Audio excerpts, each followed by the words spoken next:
10 exact moments video games should have ended. There's no denying that value for money is an important factor when considering buying any game. Nobody wants to drop £50 on a 5-hour experience, but to the same token so many modern games are padded with outrageous bloat in a cynical attempt to justify their asking price. And then there are more linear, story-driven games that just don't know when to end. They just keep going and going and going until a large portion of players are utterly exhausted and eager for it to wrap up. These 10 video games, all of them hugely acclaimed classics of their respective genres, all committed the cardinal sin of not knowing when to say farewell. Perhaps they forced players through a lengthy, extraneous epilogue that really wasn't worth the time investment, or simply arrived at their natural climax hours before the end credits actually rolled. In the final stretch, these games all distended themselves with extra bosses, tiresome exposition dumps, and so on that proved beyond any doubt that there truly can be too much of a good thing. Metal Gear Solid 5: The Phantom Pain. It's no secret that Metal Gear Solid 5 had an extremely troubled production due to internal struggles between director Hideo Kojima and Konami executives, causing the game to effectively be released unfinished. The result is a game that doesn't have much in the way of a satisfactory ending, but does one worse by forcing players to slog their way through hours of copy-paste missions to unlock the true ending, which contains a literally game-changing revelation regarding protagonist Venom Snake. The Phantom Pain's campaign is divided into 2 chapters. The first is the main story missions that conclude with a boss battle against the new Metal Gear model, Sahelanthropus, while Chapter 2 consists of 19 extra missions, many of them recycled from Chapter 1, to unlock additional morsels of story and the big climactic twist. And yet, it's such a chore powering through Chapter 2 to see out the remaining story scraps that many simply resorted to watching the pertinent clips on YouTube. Clearly the game's dramatic crescendo comes when Skullface dies and you battle Sahelanthropus at the end of Chapter 1, and Hideo Kojima could have easily rolled Chapter 2's story elements into this part of the game. Chapter 1's climactic cutscene is a far more effective stopping point for this story than the utter chore that is getting through Chapter 2 and reaching that wildly divisive big reveal. Red Dead Redemption 2. A possibly controversial pick here, but Red Dead Redemption 2 is a classic example of a lovingly crafted game that's perhaps a bit too in love with itself and just doesn't know when to end. No matter your actions throughout the game, protagonist Arthur Morgan's story ends with his demise, and given that you've probably been playing for a minimum of 30 hours at this point, this is a fitting end for a beefy AAA Rockstar experience. Except, it isn't the end. Not even close. The game then shifts to 8 years later as players are handed control of the previous game's protagonist, John Marston, for an over-egged multitude of missions ranging from boring farm chores to mildly engaging shootouts. The epilogue takes 6 to 8 hours depending on your urgency, almost half the length of the previous game in fact. While a short epilogue that gave players more time with John could have been fun, this was just way too much. Developers need to know when to kill their darlings, and John Marston's mini-campaign probably should have been released as fanciful DLC later down the line. Shenmue 2. Shenmue 2 will take most players around 20 hours to beat on a first playthrough, though per the game's nature playtimes vary wildly. Even so, it's a classic case of a game that just doesn't know when to end, and drags on for a few more hours after it reaches a fitting endpoint. The clear climax of the game occurs when Ryo heads to the Kowloon-walled city and takes on the Yellow Head organization, culminating in a thrilling battle with the outfit's leader, Donyo. The real target of Ryo's mission, his father's killer Lon D, ends up escaping by helicopter, and then Ryo learns he needs to travel to Bailu village in Gilan to continue his pursuit. This would have been a suitable cliffhanger ending after a riveting climactic boss battle, but at this point players are asked to insert the game's fourth and final disc before the story continues on for another few hours. Ryo heads to Gilan and Shenmue 2 basically sputters to an unremarkable, momentum-devoid conclusion, when this would have made much more sense as the gentle opening to Shenmue 3. BioShock. Sometimes a video game serves up a plot twist so brilliant that there's really nowhere else for the game to go, and so it makes sense to just tie things off as soon as possible.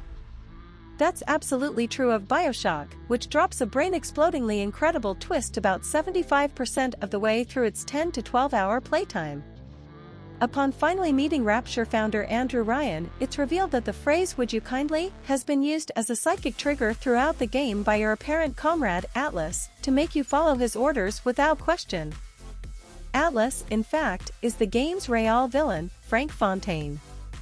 Meanwhile, Ryan effectively commits suicide by using the trigger phrase to make the player beat him to death with a golf club. It's an astonishing, superbly executed rug pull, and one that the remaining few hours of the game can't get close to matching. The remainder sees the player working their way towards Fontaine for one of the most woefully underwhelming final boss fights in video game history. Instead, ending the game on a mesmerizing Empire Strikes Back-esque downbeat cliffhanger would have set the stage perfectly for a sequel in which players chase down Fontaine, with 2K Games hopefully taking the time to deliver a more worthwhile confrontation. Alien Isolation. Though Alien Isolation is a fantastic game for the most part, perhaps the most common complaint from critics and players alike is about its excessively overbaked length. Depending on your skill and the difficulty level you play on, it can take anywhere from 12 to 20 hours to beat, but no matter how you play it, this is the definition of a very good game that nevertheless doesn't know when to quit.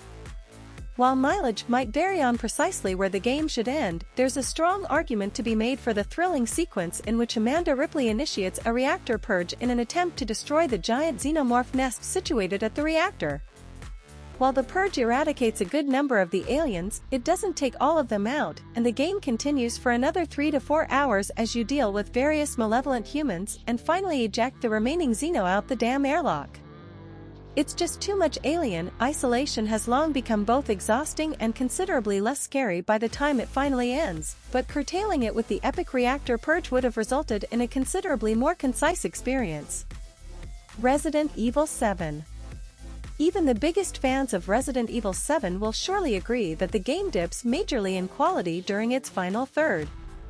After traipsing around the ultra-immersive Baker household and surrounding areas for the first two-thirds of the game, the remaining few hours on both a wrecked ship and a mine mark a considerable decline in quality. The ship is at least a more interesting environment than the mine and offers up the most action-packed segment of the entire game, while dropping some crucial morsels of story to boot. But the mine is a deathly dull damp squib of a section on which to wrap things up, an endless trek through mostly copy-paste environments until you loop back to the Baker house for a final boss fight with Evelyn.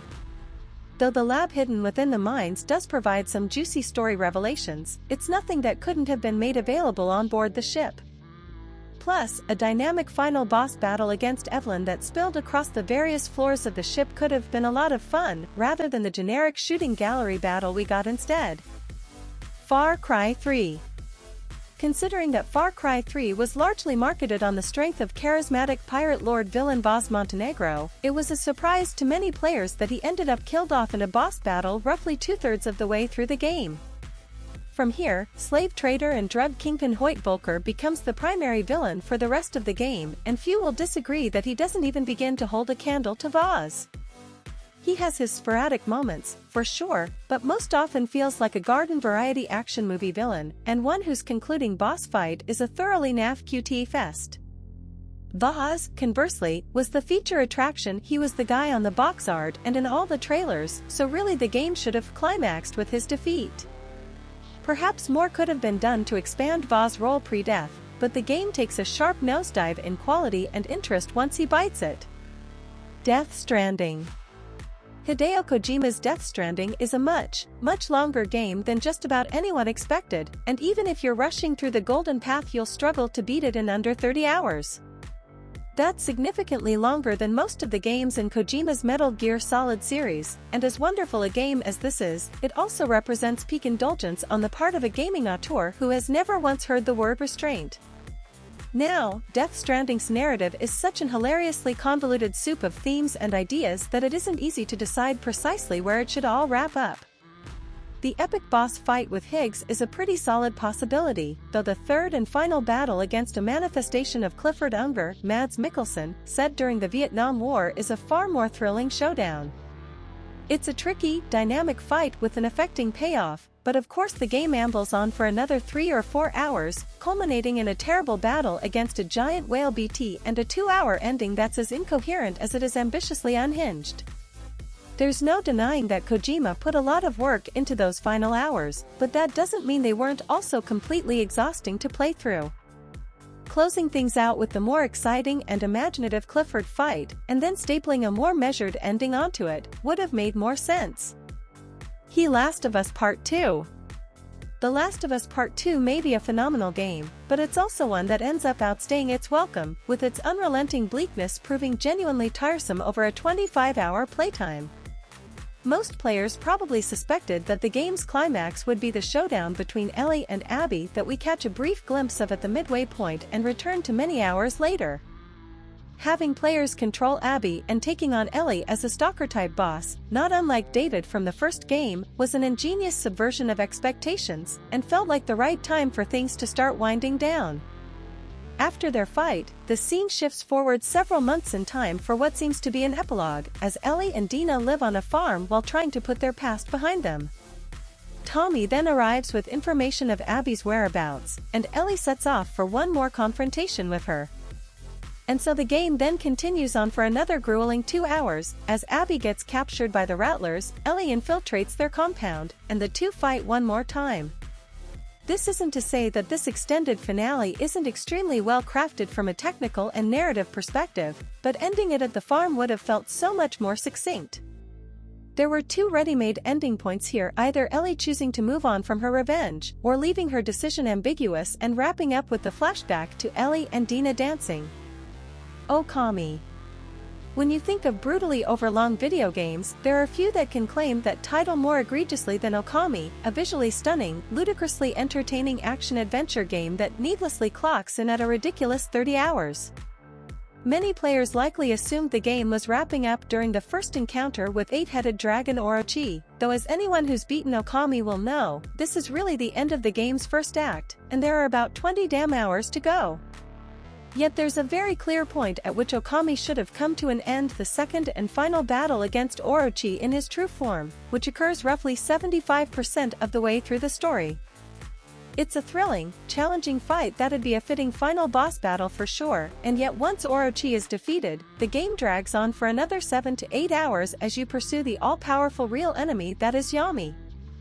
Okami was already beginning to outstay its welcome at 20-something hours, and a rematch with Orochi felt like a totally reasonable place to go home, but this game just keeps going. It's proof perfect that there truly can be too much of a good thing. Subscribe to our channel and wait for our new videos, friends.